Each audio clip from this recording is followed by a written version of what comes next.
Welcome back, guys, and I got another little tip for you, and this is to show and to illustrate my previous video, which I'll put a link to, which is tightening these.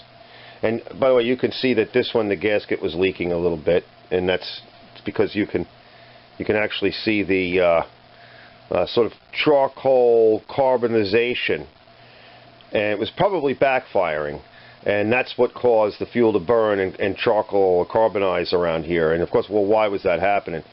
I don't know if the camera can pick that up, but we can see by applying a little bit of dirt, and this is cracked. And just to highlight it, now it's cracked quite a ways. There's some here, but the crack kind of goes here all the way up and through, and all the way up to here. And sometimes you can really contrasting colors where you got black of dirt or whatever on white, and this would be easy to inspect, and this one's good. But this one, I'm just illustrating with the marker, that crack goes all the way up, and you can see the carbonized surface here.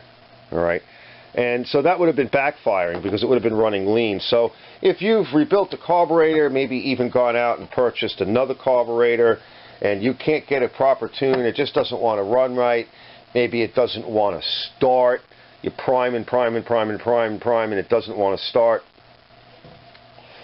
That's a vacuum leak, and that's just going to cause you a lot of headaches. Now in this case, this is on the underside, so this is the top. So it'd be really hard for you to see that crack, but sometimes they just break right off, and I have another motor where that is actually the case.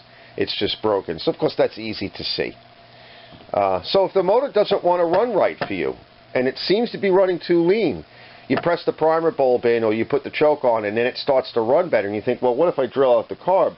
Well, on most of the jets, the main jets, 30 thousandths or a little bit more is about as big as it could ever go. If it went higher than that, you'll just cause other problems. You know, just it won't run right that way either, and you can't compensate for an air leak. And this is a common problem on Briggs engines that are older and even new sometimes. Quality, for whatever reason, it took a hit somehow. Older engines that might have really good compression. So this is really more for Briggs. And if I turn something up, usually it's gaskets on others. But this is a common problem on Briggs. And it's in part because of the way the tube is made. The length of the tube is a lot of stress this way. And it's the composition of the tube. Alright. Okay, guys, do your thing, and I'm going to go back to work. And there's another pro tip for you. Keep your eyes out.